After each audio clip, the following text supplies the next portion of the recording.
자, 여러분 안녕하세요. 지금 오늘 이 시간에는 문법 세 번째 올바른 영어 학습법입니다. 영어의 정석.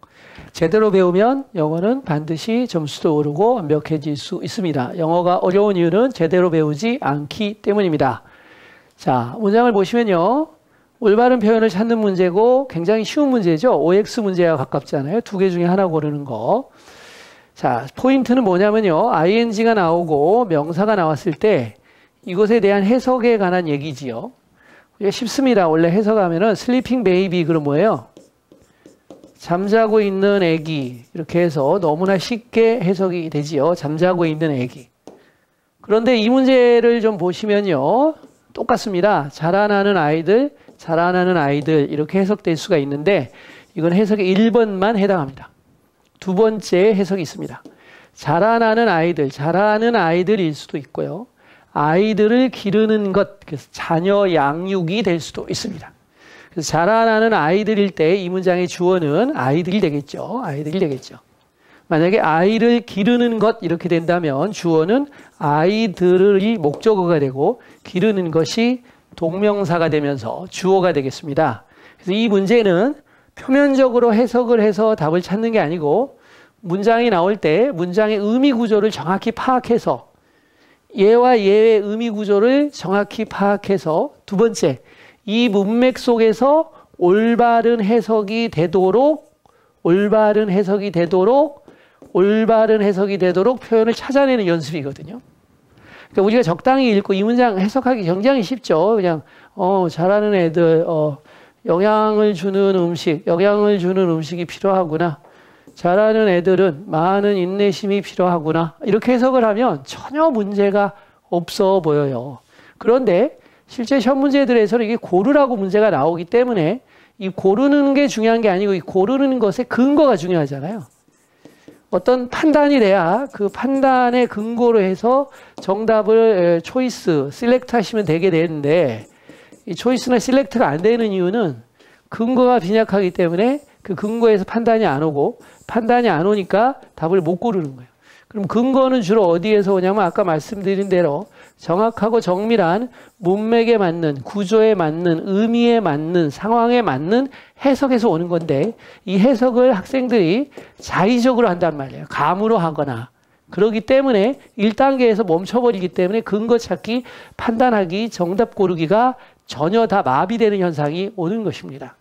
정확하게 해석하는 연습을 그래서 영어를 배우는 초기 1단계부터 정밀하게 공부를 해야 돼요. 영어 표현을 많이 아는 게 중요한 게 아니고 정확하게 아는 게 더 중요한 거죠. 시험 볼 때는. 그럼 해석을 좀 해보겠습니다. 영양을 주는 음식을 필요로 한다. 누가? 아이를 기르는 것이에요? 자라나는 아이들은이에요. 그렇죠? 성장하는 아이들은 영양을 주는 음식을 필요로 한다. 그래서 아이들이 주어니까 3인칭 복수, need가 답이 되는 거죠. 이렇게 풀면 되는 겁니다. 굉장히 쉽지만 해석을 안 하면 못 풀어요. patience는 환자라고 해석하는 친구들도 있는데 그 patient고요. patience는 인내심이죠. 인내심. 자, 많은 인내심을 필요로 합니다. 이렇게 나왔어요. 많은 인내심을 필요로 합니다. 누가? 자라나는 아이들은 많은 인내심을 필요로 합니다. 그럴 수 있어요. 자라나는 애들은 엄마 아빠한테 야단맞고 학교 선생님한테 적응해야 되고 많은 인내심이 필요하다. 그렇게 해석이 된다면 답이 얘가 되겠죠. 얘가. 해석에 따라서 답이 1번 해석에 근거할 때는 이렇게 되죠. 자라나는 아이들이 주어기 때문에. 2번 해석을 한번 하겠습니다. 아이들을 기르는 것은 이렇게 될 수도 있죠. 그래서 애들을 기르는 거 참 힘들잖아요. 사회생활 하셔야 되고 여러 가지 일 해야 되고 또 애들도 말도 안 듣고 그래서 아이들을 기르는 것은 이렇게 되면 동명사 어구, 동명사가 주어가 되기 때문에 needs라는 답이 됩니다. 이 두 번째 해석이 조금 더 낫죠, 실제로는. 그러나 자기가 해석을 기반으로 해서 정답을 추론한 거랑 맞는 겁니다. 중요한 건 해석이 틀린 게 문제인 거지 문법적 판단은 맞는 거예요. 논리적 추론은 맞는 거예요. 그래서 해석이 일장기로 잘 되는 게 중요하다. 그래서 해석의 근거에서 답을 추론하는 올바른 문법적인 판단 그리고 문법적인 판단에 맞는 해석을 하는 이 습관이 인터액션, 상호작용이 같이 이루어져야 돼요. 문법이 독해를 만들고 다시 독해가 문법을 강화하고 이런 인터액션이 이루어지는 게 올바른 영어 학습법인 것이지 그냥 이론만 적용해서 정답을 찾는 식으로 공부를 하시게 되면 영어가 하나도 늘지 않습니다.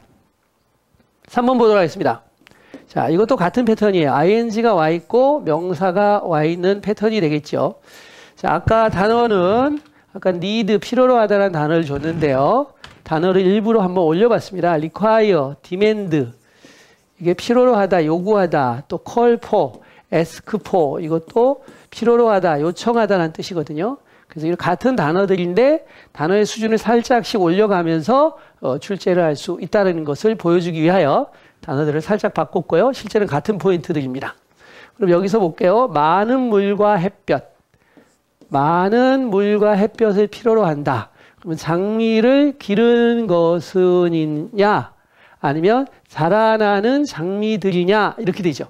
해석이 약간 애매한 부분이 있을 수 있어요. 그래서 이게 맞냐 이게 틀리냐가 아니고 이게 좀 더 해석이 좋지 않니? 지금 앞뒤 문맥이 없는 상황이기 때문에 앞뒤 문맥이 있다면 클리어하게 떨어지겠지만 앞뒤 문맥이 없지만 이 문장만으로 보면 A라는 해석이 B라는 해석보다 좀 더 좋지 않니? 라고 문제를 푸는 거예요. B라는 해석이 절대 안 된다라는 게 아니에요.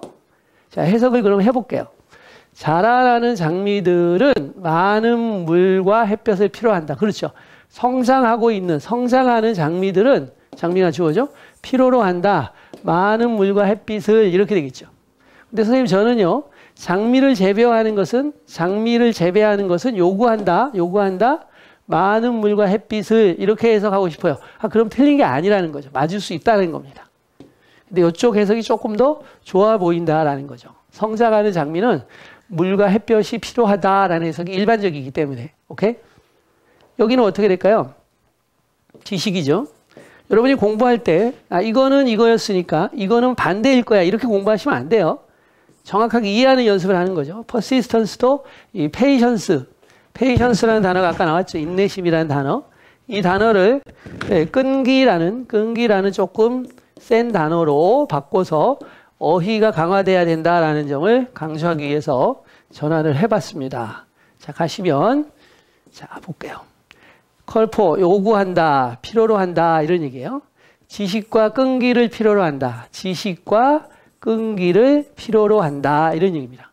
그러면 자라나는 장미가 다시 빼. 이게 어려우면 빼세요. 그냥 장미가 지식과 끈기를 필요로 하냐 아니면 기르는 것이 뭘 기르는 거? 장미를 기르는 것이 지식과 끈기를 필요로 하냐 이렇게 해석을 하시면 돼요. 그러면 장미를 기르는 것이 주어인 게 좋다라는 걸 알 수 있어요. 즉 동명사 전체가 동명사 어구가 되는 것이고 주어는 싱글러 단수가 와야 된다는 걸 알 수가 있겠죠. 그래서 이렇게 문제를 푸는 겁니다. 우리가 굉장히 간단한 패턴을 학습을 했습니다. 뭘 학습을 했냐?